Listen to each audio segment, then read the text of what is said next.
Hey, Mike, what do Kelly Slater and PT have in common? I don't know. They're both world champs? Nope, they both own Endless Summer box set. Oh my God, rad. You guys, you can get it too. The link's in the show notes.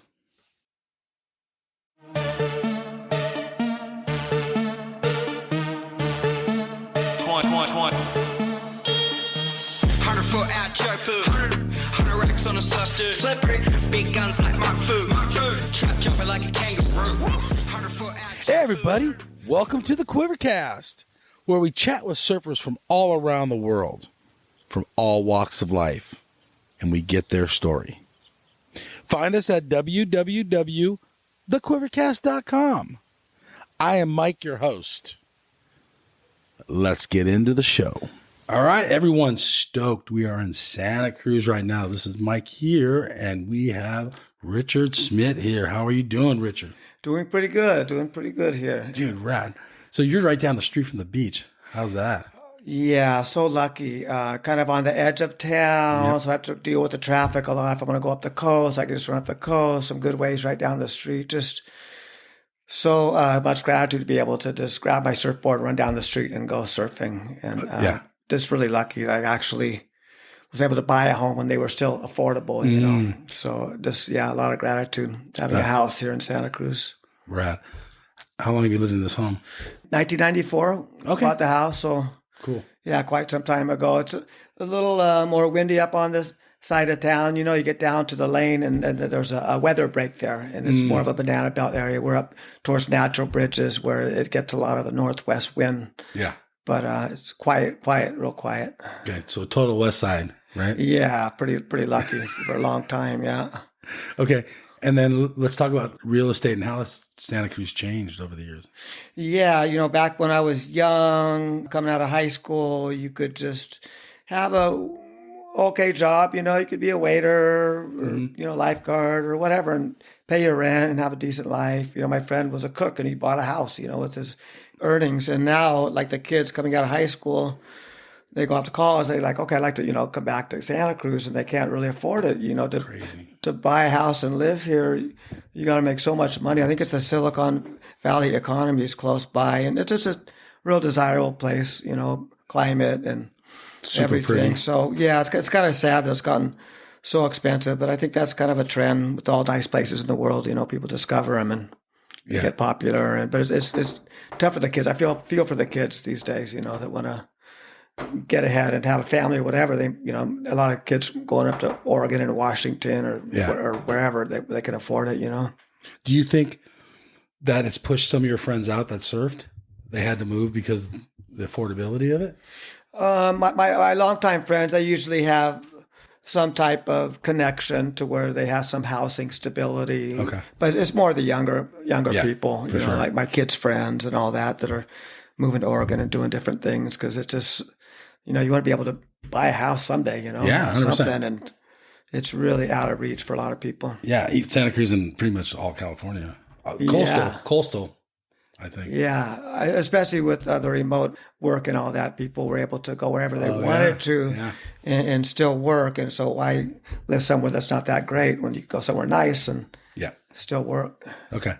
What about traffic and stuff? Is it way worse? Oh, it's getting a lot worse, like going from the west side to the east side, Highway 1 corridor every day is insane. It's just crazy. They're doing some work to try to mitigate it, but a lot of cars, and it's getting a little more debt. What Santa Cruz is trying to do, like a lot of areas are, is build more housing units. The state is mandating it, and if you don't come up with enough housing, then the state will take over and do what they want without your concession, with the city's concession. So they're building a lot of high rises downtown, and I guess it's good. There's there's teachers and doctors. So a lot of people can't afford it. I don't know. Everybody wants to keep it a beach town. But I'm not selfish. People to have to make $1 million just to live in an area is just out of control. So it will be good for people. Be like, it's just going to ruin the town, but whatever. It's less people driving in cars. You get more housing down where the jobs Walking are and distance. stuff, walking distance. So I get the concept, and we've just restricted housing for so many years. We're just paying the price now that, the local community has really pushed for the single family homes and not branched out to other areas. And so, yeah, it's a bummer. It's going to be sad to see the little beach town feel be lost possibly, but that's all right. If it makes it more affordable for some people, will be positively affected. So what does that mean for surfers? Is there going to be more surfers, you think? I don't think so. It's No? pretty saturated right now with surfers. It's just so popular. The surf breaks in Santa Cruz. It's almost like a coliseum, the cliffs, and it's just so inviting. And God, this beautiful place to surf. Just But it's still raw. year-round. Yeah, It's raw up here compared to like Southern California beaches. You still got to walk down cliffs. You still got to, and it's still bigger here a lot. Yeah, you get all that energy from the Pacific Northwest, all those storms in the winter, and definitely raw. And if you worry about too many surfers, you could always go south of Santa Cruz or north of Santa Cruz. Oh, yeah. There's a lot of ways you Wild. could go surf by yourself. So how often do you do that? Or how often? Yeah, go out of town. Yeah, during summer, not that much. I'm really busy with the surf school that we run, but in the wintertime, the world's, our oyster. You just look at the weather map and the swells and the tides, and you can go. There's a lot of good ways within striking distance from Santa Cruz, and it's really fun to try to figure out which place could be on for that day. It's a science, and it's fun, and you could score. There's good waves around here. Oh yeah, 100%. And Surfline kind of doesn't touch these spots either, huh? Yeah, no, there's not a lot of cams where a lot of these weird spots are. There might be some weird spots only break really good, like 4 or 5 days a year. It's just so many variables that need to come together for some weirdo spots. But it's fun to branch out. And what about the cliffs, like near your house? Yeah, there's a lot of good ways right around nooks and crannies, even in town. Yeah. Yeah. How do you get down there? You don't have to give that out if you don't want. Yeah, a lot of cliffs, and paddling. yeah, you get paddle too. There's a place you could paddle to, kind of, because they restrict some areas too, like the farms and so you got to kind of it's kind of a bummer. Have you ever got out there and gotten a sticky situation where it's like, oh shit, situation? What do you mean, like the waves too big, or It gets too big, or the tide drops, or the wind? I don't know, whatever the situation. Yeah, sketchy. A little bit sometimes down the stream when it gets really big. Just access in and out. If you get swept too far down the coast, you mix your exit. You got to paddle way out and around to get your exit again. And but not so much as like Hawaii. Like Hawaii, I've been in more situations like it's huge and it's getting bigger and it's getting dark, and the only way you're going to get in is catch a wave because it's just sweeping you out to sea, and it's pretty dynamic. It could be pretty dynamic around here too, but Hawaii, I think, is really, you get more of that situation more often. You're the Santa Cruz kind of guy. You're kind of the legend. Like in my generation, you're the guy that put Santa Cruz on the map, kind of thing. And I'm sure you're not the first, and there's guys before you. Yeah, there's really quite a few surfers. Fred Van Dyke too. He's like one of the original big wave guys, and I mean, from him, just every generation, there's been this connection to Hawaii, and just really great surfers coming from this area. And I guess as far as me, I got some attention in the media, whatever, just from Santa Cruz, and I started riding big waves. No one else was really riding big waves, and so I got a lot of attention. But there's been a lot of surfers besides me that 100%, yeah. But I think what happens was it became televised, and they were starting to do sunset contests and stuff, and you're always in the shown there.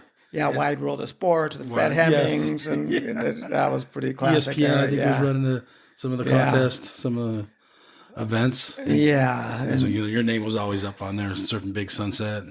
Yeah, I competed in the Triple Crown for like 15 years, and it was really exciting to be able to surf Sunset Beach, Haleiwa, and Pipeline with just a couple guys out in your heat. It's like that was the biggest motivation for me, was just be able to surf those waves with not that many people. So fun.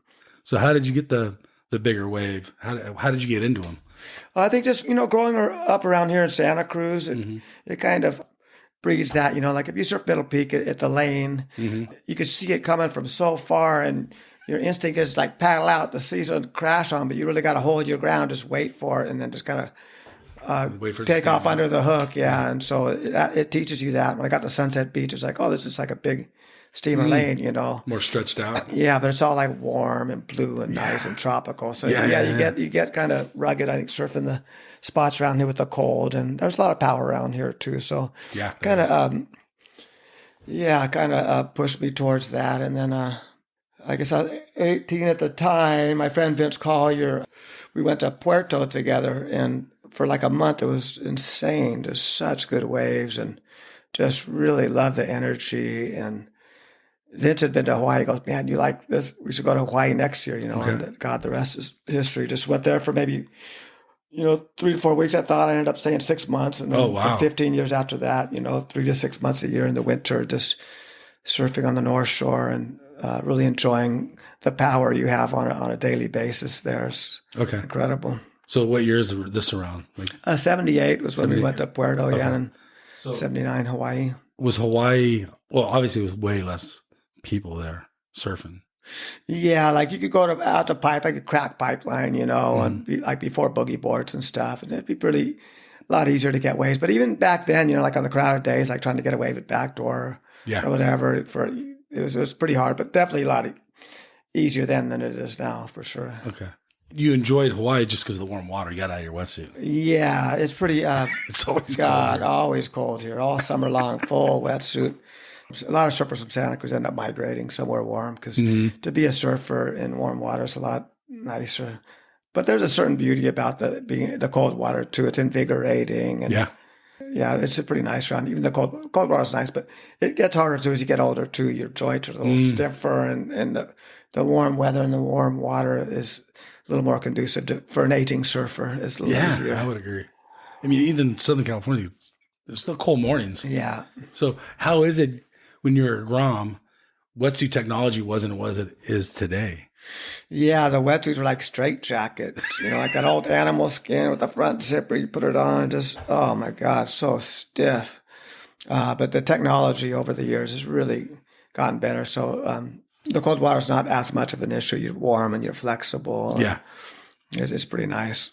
So do you remember like being at Grom and getting the wetsuit on and it's cold out, or would you wait till later on in the day to surf? No, I didn't even have a wetsuit for a while. I was so excited. We started off like me and my 3 brothers. We'd go to the beach at the boardwalk and then ride inflatable mats on our bellies. There was no boogie boards then, and really a popular thing. That's the birthplace of surfing on the continental U.S. is the river mouth. Okay, a couple princes, 1885, went out there, and they were a story about in the local newspaper. But anyway, we didn't have a wetsuit, and we got little styrofoam boards. We were standing up on those, and then we bought a couple long boards that we shared and started going out to Cowell's. And then on my 12th birthday, I got a Primo wetsuit from Portola Surf Shop. And I could still remember the smell of it and how psyched I was. And we did some hot dogs on the beach barbecue down at Cowell's, Collins Cove there, and paddling out and enjoying this place and being warm. I'll never forget it. It's pretty cool.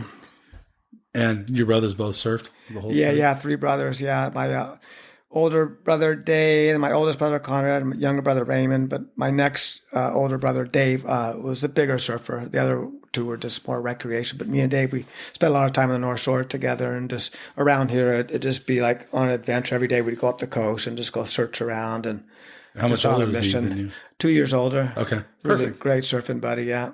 Okay, and you guys are like best friends, or? Yeah, pretty much. Yeah. Okay. Does Dave still surf now? Yeah, a little bit. His hips are gone, but it's been harder for him. Yeah. Does he live in town? Yeah. Oh, cool. Yeah, pretty cool. That's awesome. He's one of the. You guys are both kind of one of the pioneers of Mavericks, right?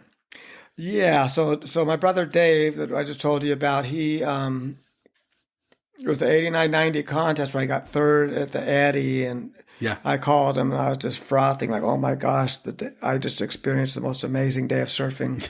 And even to this day, it's like probably the most amazing day of surfing of my life. Just the camaraderie and the caliber of the surfers that day, and the waves and the rides I saw were just insane. I called him up so excited, and he called me up the next day like, you would not believe what I witnessed. I saw waves where you could fit semi-trucks inside the wave, and make sure to bring your Waimea board home this year. And just like frothing harder than I was frothing the day before. And so, I brought my Waimea board home that year, that spring. And the next couple of years, just, me and some Santa Cruz guys would be the only guys who would go out. You'd go up there and it'd just be you know. Were you paddling out? Yeah, just paddling No out. boat, no jet ski. No, and then the Half Moon Bay guys and the city guys started going out to it. Start Of catching course, yeah. My brother, he saw Jeff Clark at San Francisco that day at Ocean Beach. It was giant. It was at Eddie Ical's swell, so once every 10 years swell. And it was so big and clean and perfect. And Jeff goes, "I'll take you somewhere where you could paddle out with your hair dry almost, you know." And he took Tom Powers and Dave down to Mavericks and showed them, and then it just kind of escalated into the phenomena that it is today. It's something special. It's a radical spot. I've walked down there. Yeah. I never actually see it break, but I don't know. It's got to be a heavy experience out there. Yeah, it's gnarly the way it jacks up. The way, you know, the swell itself comes out of the ocean. It looks like a pretty big swell, but then when it hits the reef, it just jacks, like almost grows a third of its size and just lurches. And your timing's got to be so perfect. So to you get in. and your brother go surfing for the first time you surfing it. What were your thoughts? Reminiscent of Waimea, I thought, you know, just when you're coming off the bottom, all that speed that you have, like you have off Waimea, and it comes out of deep water and hits a boil, just like Waimea does. So there were some similarities. There were some similarities. But it was like, oh my God, you know, people are going to die out here. You know, we were You saying, knew that? Yeah, we were just like this. There's just so much energy, and sadly enough, people have passed out there. You know, just radical. You think it would happen more often, you know, for how radical that wave is. So many people were eating it so bad as they were trying to figure it out in the early days, and then to have Mark pass was really strange, I thought, because we had seen just the most horrific wipeouts because no one had really surfed 9.6 boards around here. You know, maybe their gun was like a 7.2 or something, but out there you need, you know, 9, 10-foot boards. Wow. So there was a learning curve with the local You already crew had figuring that. it out. Yeah. Yeah, I was pretty From much at Hawaii. my prime from, I had a 9.6 Rawson. Okay. It was insane. I felt pretty confident at that point. And I never really got pitched. I was like, I don't want to, you know, you would know when to back out. You would know when to go. And there's so much respect for the wave because there's no jet skis, no life. You had to really be selective. And we just had so much respect for that spot in those early days. So it started getting crowded. What was your thoughts? Like, well, you said obviously. Yeah, like, oh someone's my gonna God, this is nuts. Someone's going to really get hurt out here. But it's cool that people have the desire and the will to go chase down these things. They're really, that wave is really fucking gnarly. Okay. So do you think people have a desire, but they don't have the skill? No, I think a lot of people have the skills to ride a wave like that, but they don't have the desire. It's more mental. You know, like if you're a good surfer, you could go out there and do it. But I think fear or just, you know, just whatever holds a lot of people back, you know, but physically there's a lot of surfers that could ride a big wave, but it becomes mental. Okay. So how did you get to that mental spot where big waves are they fun for you? Are big waves fun for you? Oh, totally. You know, like on the north shore of Oahu, you know, in the early days, it's like it'd be trade winds, you know, 85 degrees, big blue, beautiful waves. It's like if you didn't paddle out, you wouldn't surf. It's like let's do this, you know, let's go have some fun and surf. And it's kind of, I could relate to when a mountaineer looks at a mountain and goes, you know, it's there. I have the skills. Why not? Okay. Why hold myself back? Like looking at the waves, like I could do this, you know. So why not give it a whirl, you know? But it comes slowly with time, you know. Bigger and bigger waves, you get more and more success, and the confidence gets better and better. Right. It's definitely a long learning curve to be confident in big waves. And then you get older, and it's like, I don't want to put myself in that situation. It's like my shoulders are still good. Yeah. I didn't want to, having kids too, you know, and then back then, you know, Todd Chester passed in big ways, and then Mark Fu, and I just had a couple kids. I was like, I kind of lost my desire a little bit, you know, just putting myself in a perilous place, you know. When you have kids, it's like, you want to be there, you know, people are counting on you. I hear stories like guys, their first time on Hawaii or the first few seasons, and they're scared shitless. And then guys like you will paddle by and laugh and like you're having fun. It's enjoyable. You're not. These guys are fearing for their life. And eventually, you know, a lot of these guys become some of the best surfers in the world.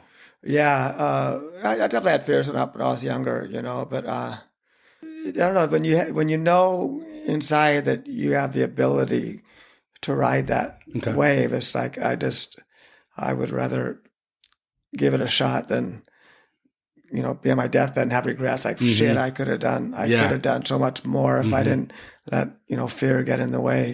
Just because you only got one life to live, and you never know what your limit is till you push it. Yeah.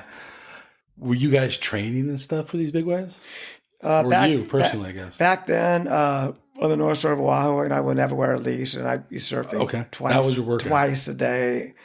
Swimming at sunset 3-4 times. To get your board and just in the best shape of your life. So I didn't train that hard. In the summertime, I was a lifeguard, and I did a little bit of paddling. And as I got older, I got a little concerned that I wasn't in the best shape. When I wasn't in Hawaii, I wasn't worried about it because just surfing itself keeps you in really great shape. But running up and down sand dunes was my best training because it's really good for your cardiovascular. Jumping rope, something where you're just gasping for air, I think is the type of workout you want to do if you want to ride big waves because you need to have a good wind.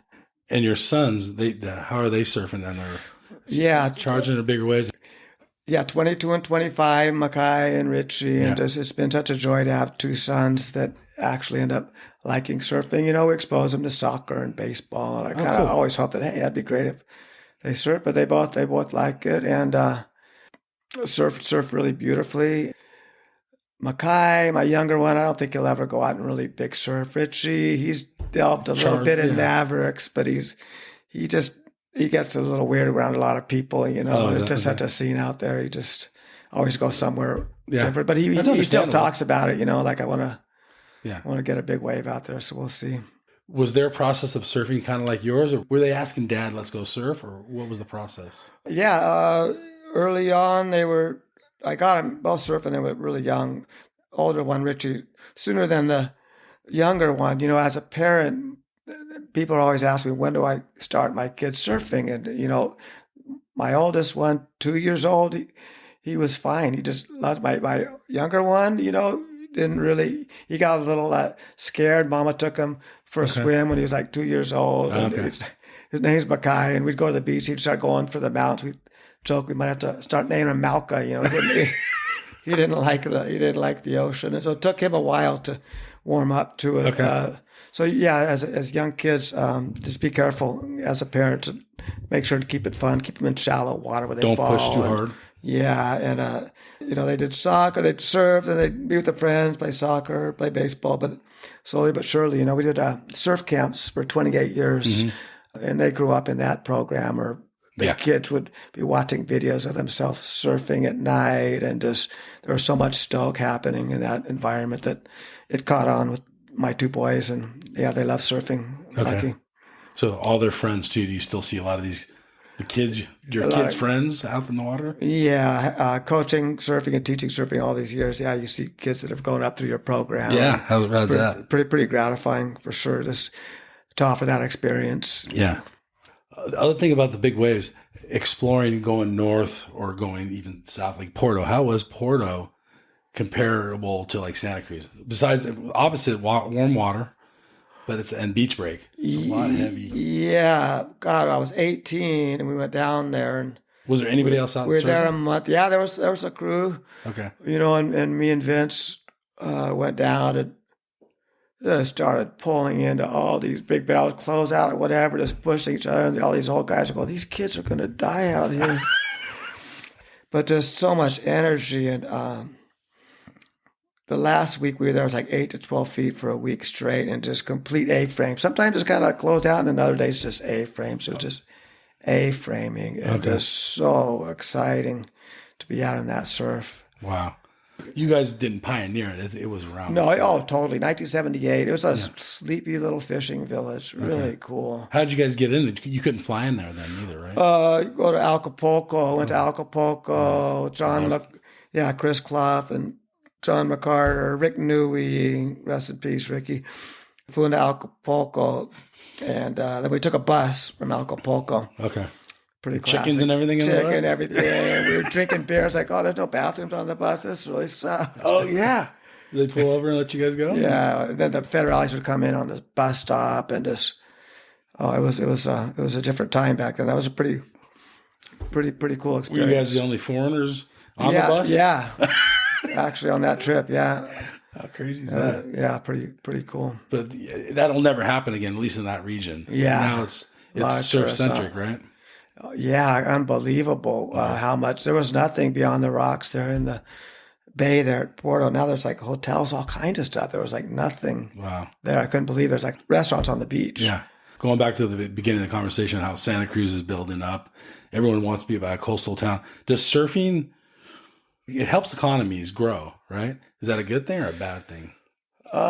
Since you saw Porto from now till... Yeah, I think it's just inevitable. I don't know if it's good or bad. It creates more jobs for people. You know, people can live a healthy lifestyle. If you're living somewhere and there's nothing happening in the economy, it kind of sucks. You know, like you see, you travel some places, it's like people would be stoked to have a way to make a living. You know, so it's a trade-off. You know, but then it's more saturated with people. And going back to people surfing too, you started you were early on the surf school, right? One of the first? Yeah, I was 18 and I started lifeguarding for the city. And my friend had a class through the local parks and rec. And he goes, "You want to do this class?" I go, "Yeah, awesome, man." So I did these classes, Monday, Wednesday class, Tuesday, Thursday class in the morning. Then I'd walk breaks for lifeguarding and did that for some summers. And then, but I had no vision. Like, it just kind of slowly happened where the demand became greater. And so I kind of stopped lifeguarding and doing more teaching. And but back then, 1978, there was just maybe you could count the amount of people teaching surfing on one hand. Like in California. The Pasquis had a surf camp. I guess so. And YMCA in San Diego had a little surf camp.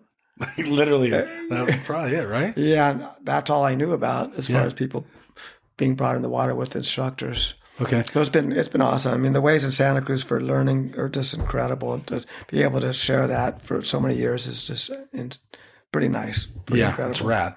But going back in 78, whatever, no wetsuits, or did you have rental wetsuits? And the boards were completely different than the soft tops and stuff. We didn't have the soft boards at first, and a lot of wetsuits. Yeah, okay. So you had wetsuits for the kids and all that, and then the soft boards were great for teaching. You see boards flying and just missing people and banging people. Just fiberglass boards would not work good for. But you had them. Initially. Yeah, it worked, but definitely not as safe. Give me your thoughts on soft tops. Do you think they're great? They're a great item to have. Yeah, at least for surf schools. I think they're awesome. To get people out in the water, and they're not going to endanger any other people near them as much, or themselves, and enjoy it. It's a bummer. I guess it takes away from the local shapers because they're made in China or whatever. Yeah.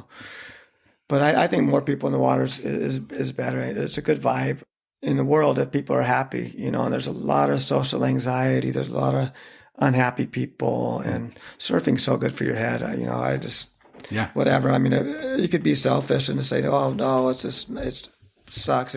And granted, if you're out in a really busy lineup, it takes away the enjoyment out of it. It could be more dangerous. So there's two sides. I could get both courses of the argument, but I think it's great when people get out in the ocean. I'm a big advocate for getting 100%. Wet and surfing because I see what people go through mentally, and just life's hard. It's like it's cool to be able to have a little joy in life. So you've been helping recently some patients or some? Oh yeah, that's just this last week. I worked with First Descents. They're a really awesome nonprofit group that organizes these trips free of charge for people that have gone through chemo and now are in remission, or sometimes they're still in chemo when they come to these things. But they're young people, like between 18 and 42 or something, and they all get together with like-minded people who are experiencing the same thing, so they could relate to each other. And they do all these team bonding things. I mean, they do a lot of mountain climbing and rafting and all that stuff. But they've hired us to take their crew surfing. Like, so rad. It's so cool to offer that, especially in Santa Cruz, where the conditions are just so incredible sometimes for taking people in the ocean. So, we'll do 5 weeks this year, and we did it for a couple of years, but really gratifying to show people surfing who have gone through so much. It's just psychologically, it must be really gnarly to Must be be. diagnosed at a young age and face your mortality, you know. So to kind of get people stoked and outside, I think that's good, you know, keep them healthy. You're working with these people. What are their thoughts? Are they so happy to be there? Are they in a good atmosphere? Are they Yeah, they really, you know, appreciate? oh gosh, yeah, so many hugs at the end of the week that are just completely priceless. Yeah. You know, they're so appreciative that we could expose them to something like surfing, and I just think it's a great opportunity. Yeah. You know, we get as much out of it, the instructors, myself, sometimes as they do. You know, because Yep. we see how it's uplifting their spirit. You know, Yeah, and yeah. Are these all local? Like no, they come from all over. Really? Yeah, Kansas or whatever. Yeah, Oh, there's really? there's a national organization, First Descent. And Okay. if people out there want to contribute to a nonprofit, it's a good one. Yeah. If you Google I'll it, put that it's on the show notes. Really, Yeah, I'll put that on the show notes. Really, That's really interesting. fun. So some of these people have never even seen the ocean, probably. oh yeah, yeah. How sketchy is that, though? Yeah, it's really daunting. You know, Could it's be. pretty big numbers. You know, they all want they want camaraderie in a group. You know, Yeah, that's cool. We have to stagger them. You know, not take them all out at once. They're all facing the same thing. Yeah, so the that's first the time. main thing for their experiences, and they do a lot of team building things That's so within right. there, and then surfing's part of it. It's really neat to do that, and then. Twice a month, I work with Flea Daryl Verosco. Yep. There's a youth camp for kids recovering from addiction, 14 to 17, really young kids who are already struggling with addiction. We get to take them in the water twice a month. And what Flea's, he invited me to help him. So he got this program started, but it's been really gratifying too, because a lot of times you can't see beyond addiction. You just, and so it could open their eyes. Like there's a lot of cool stuff to do out in the world. And so that's been fun too. Now, are these local kids? From all over. Okay. From all over. A lot of times it's like court mandated stuff where they got to go and they got to like participate. over, like San Jose or something like that, you mean? Or Yeah, are they kind from out of middle- state too. Oh, really? Yeah. Okay. Interesting. Yeah, it's a pretty renowned rehab place. And they have older kids too at the facility, but it's called Camp Recovery. It's up in the local mountains here. Okay. And what do you see from these kids? Is it changing them? Some of them, and then some of them you could see are just, there's like, they're talking like, the fentanyl pills and fentanyl and stuff. It's like they can't even, some of them are like, they don't see anything bad in it, just like, Yeah. a lot of them are really wanting to make their life better. Some are like, they don't care, They're too it's just young, it's just what they do and all their friends. And, Wow. but for the most part, it's uplifting for them, and it opens their eyes. And Flea takes them on hikes too, like once a week and cool. once 2 weeks. So just trying to get them to get outdoors, get away from their phone. And no, it's good. It's really good therapy. Yeah, for I someone would that young, imagine. especially. Yeah. Okay, so let's talk about a little bit of the Santa Cruz history.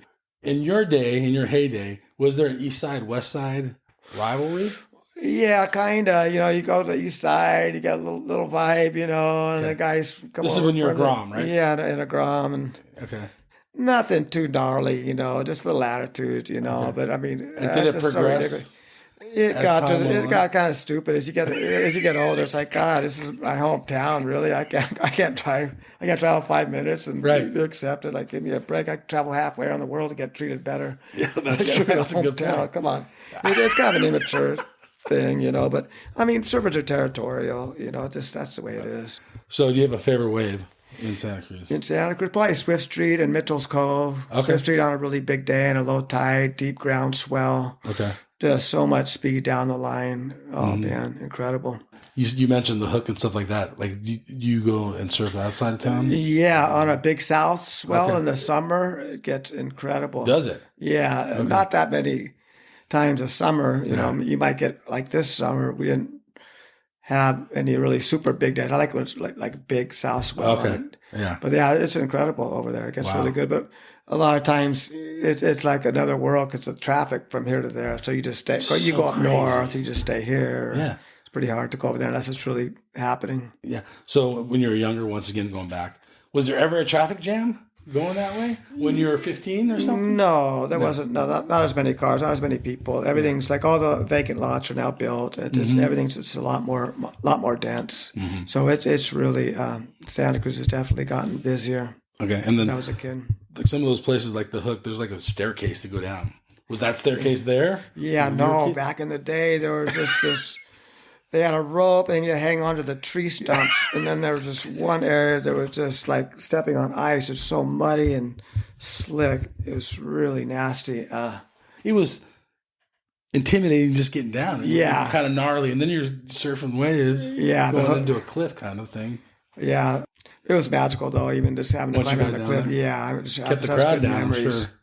Yeah, just a little stinkier. They had a sewer pipe that would come up at first peak, and you could see it bubble up at like 6 to 12 inches up out of the water. I mean, it was right there. It would go blub blub, and pieces of shit and toilet paper going right. And it's at the very top of the point, and then it would just drift down through the Hook and Sharks and all the way into Capitola. It's like whoever designed it was like, let's really screw these surfers over. They put it right at the top of the point, so it just surfing through sludge, basically. Yeah, you wipe out.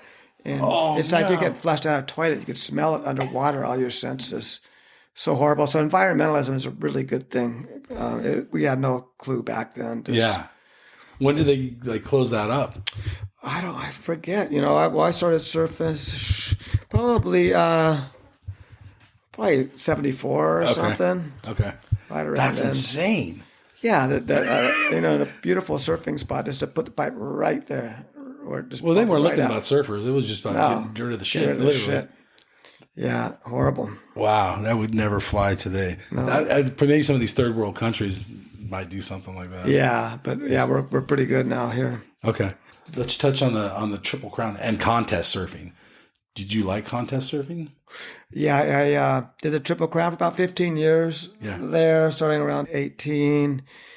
And, oh, God, I would love it. I'd get new boards every year and go over there and test them out. And when you were in a heat, you'd be looking at the forecast and, oh, my gosh, this could be the day of my life. You know, it could surf pipeline with 4 guys out. And it could just be a good excitement. Or whatever. Yeah. Okay. And it's fun when you excel and you do well, you know. Yeah, but always, right? Yeah, but it's a kind of a mind fuck when you lose, you know. So contests are, I don't know, there's two sides to them. But for me, it was, being able to really just immerse myself in the ways I really loved on the North Shore. And I went to Australia and took the small waves events a little bit here and there. But I didn't do too well. I wasn't that dynamic on small waves. Yeah. Not too good. Did you surf amateur contests or anything? A little bit, yeah. Doc Scott had a WSA World Surfing organization. Anyway, he ran all the contests here in town and through high school and stuff. Yeah, we really had fun surfing in the And you're competing against all your buddies. Yeah, much. yeah. When's the first time you started surfing against like guys further down south or maybe guys from other parts of the world? Let's see, like we used to go down south and surf the Stubbies contest about 1978. So you were surfing the Stubbies and stuff. Yeah. All right. Yeah, that was pretty cool, surfing trestles and Stubbies. I like that. You like that? And then, then we got, me and Vince got invited to go surf the Stubbies contest at Burleigh Head, Australia. Oh, we wow. Together, How rad. 81 or 80 or something. Okay. When you start meeting new people, international guys or Hawaiian guys, you're going to Hawaii to their home. How did you break in and how were you treated?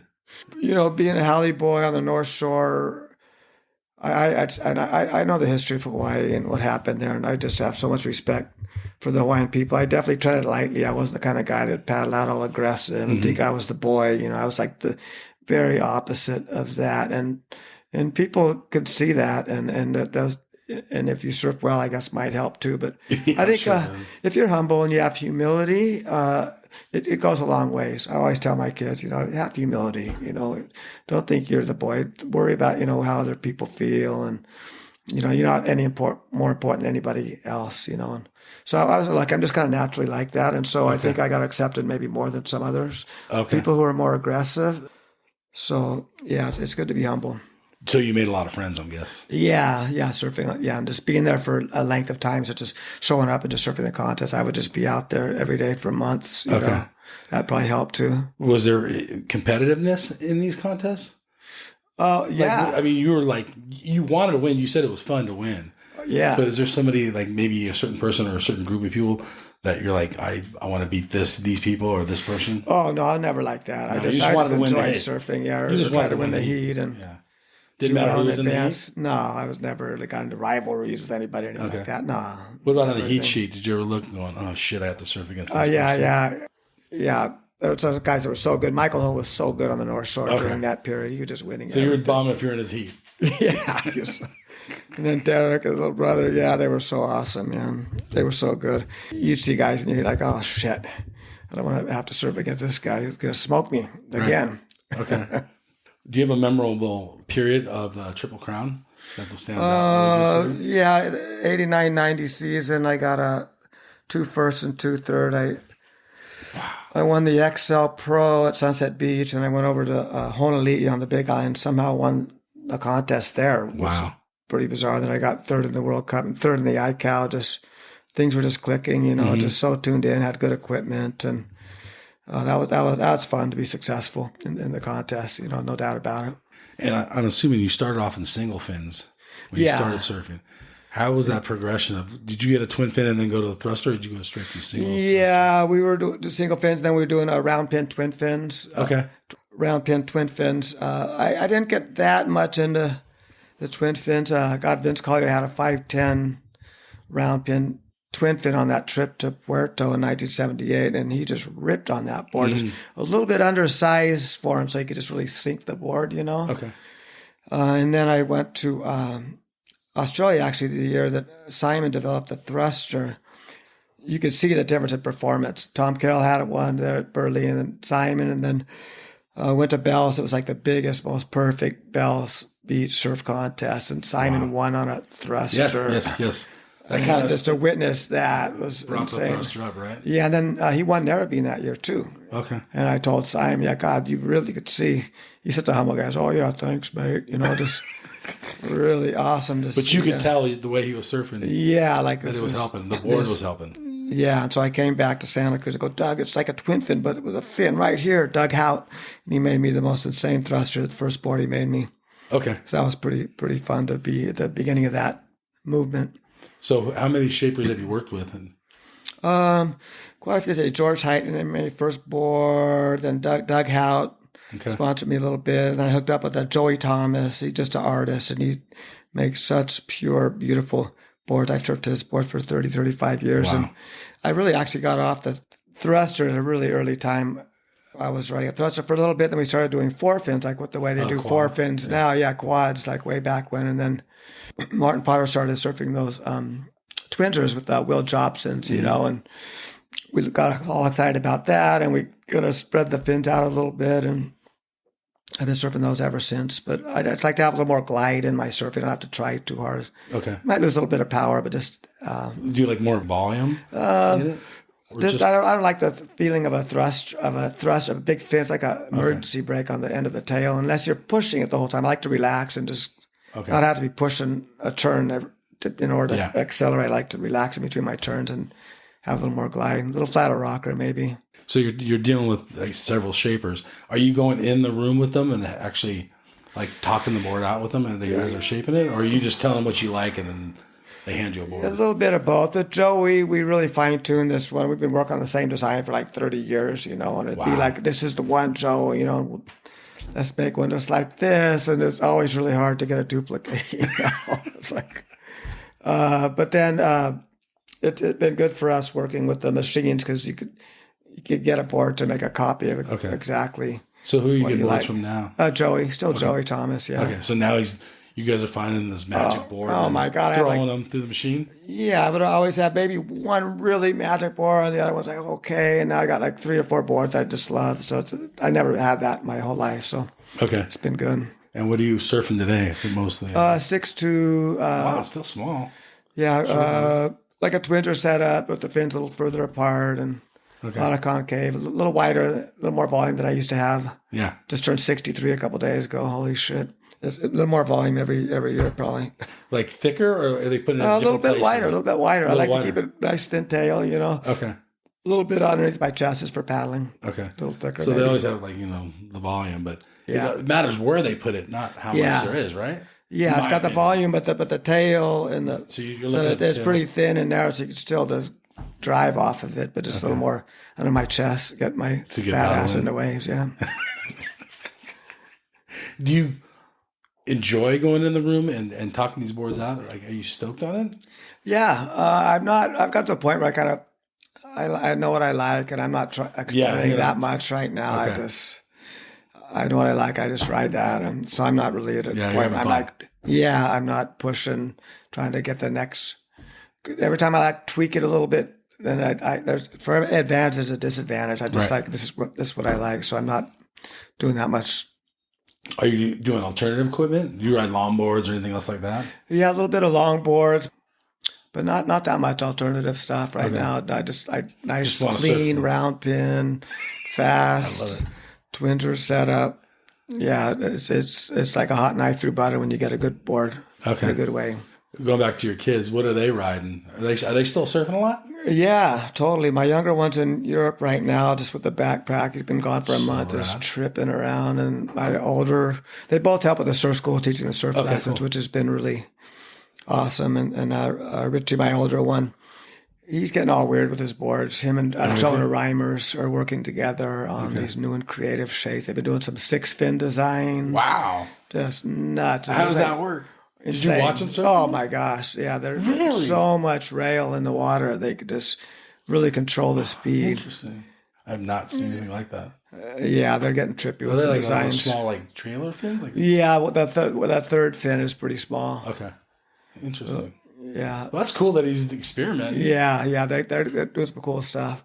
So where do they mostly surf? The lane? Or where's Yeah. your go-to spot? Up the coast on this time of year. Richie's up at somewhere between San Francisco and Año. There's some, you get the combo swells. There's some beach breaks up there that are pretty good.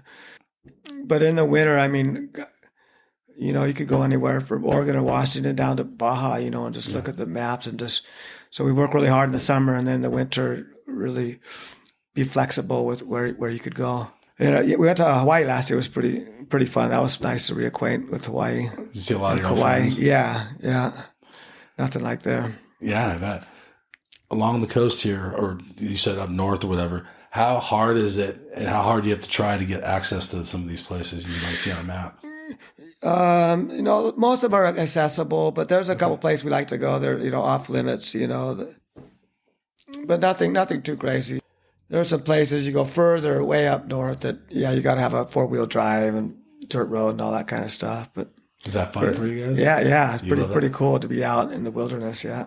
Like, is it intimidating and gnarly? Yeah, because if you get hurt, you know, you're really on That's your true, own. too. You know, it's fun. It's just a lot of coastline, you know, between Canada and There's a San lot. Diego. It's like So it's pretty much. cool to try to familiarize yourself with everywhere and look at the maps. Go, okay, let's It's not a do life. this. It's more than a lifetime's worth, probably. Yeah. Oh, there's so many nooks and crannies that may only line up a few times a year. Right, You you just just have to slowly be there. learn about them, and That's pretty insane. fun. Okay, Pretty cool. fun.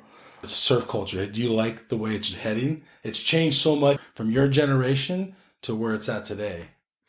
Yeah, I do. I think, you know, back in the day, it was kind of a fringe sport. It's people were the outliers, you know, and they were kind of looked at as bums kind of thing, you know. And now it's like people from all walks of life are out there enjoying the ocean, you know, doctors, lawyers, teachers, just different ethnicities. I think it's wonderful, you know. There's not like a little niche thing that everybody can go out there and enjoy the world and have a connection to the ocean. They'll appreciate it. They'll work to keep it preserved because with the environment and everything else going on, you know, the ocean could get trashed, you know, with plastic or who knows what, you know, like nuclear waste or whatever.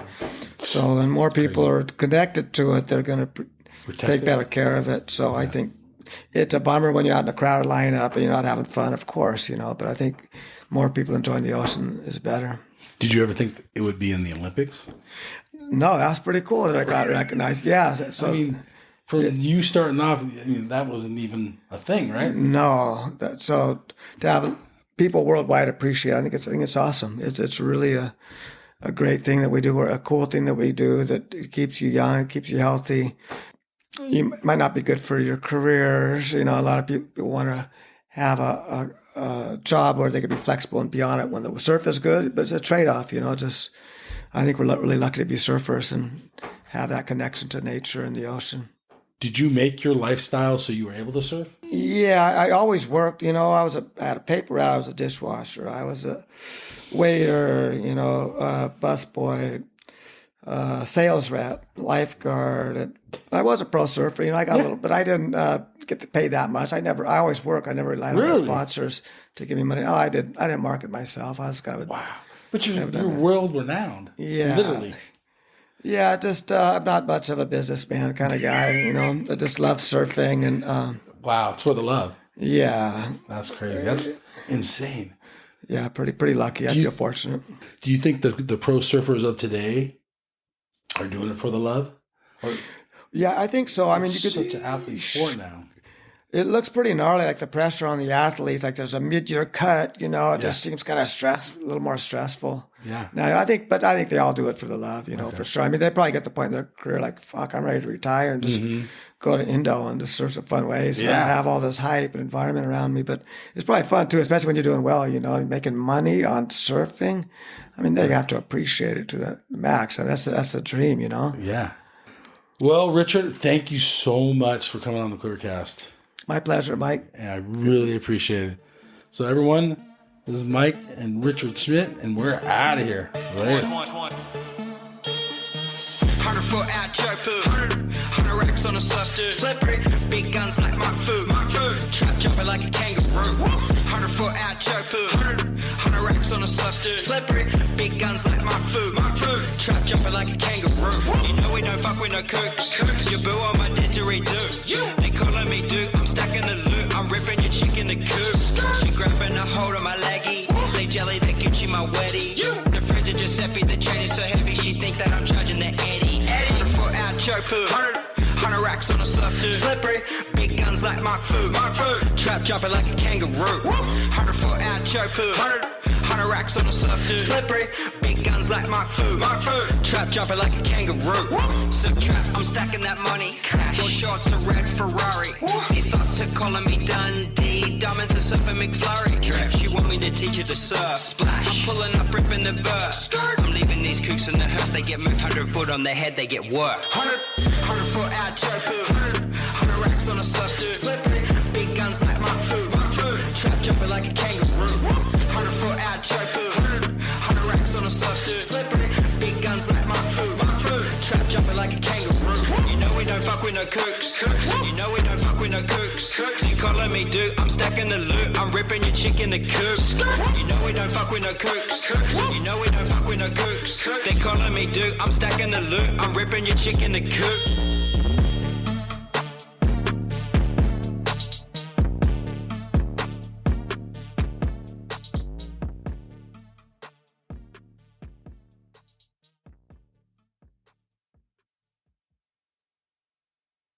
Hey, you guys, Endless Summer box set. This thing is legit. It's authentic, numbered certificate in it. It has a 5-frame film strip from the original print. You will literally own a piece of history. It has a specially minted bronze medallion. Dude, that thing's sick. Okay, there's so much more here. Go to the show notes. There's a link on there. Go check this piece of history out. This thing's rad. Seriously. Smithsonian American History Museum has it. It took 4 years of research with 3.5 in production, all hand assembled. This thing's rad. So much to this awesome box set. Remastered DVD, sharper images than the original film, but dude, this thing's so sick. Link in the show notes.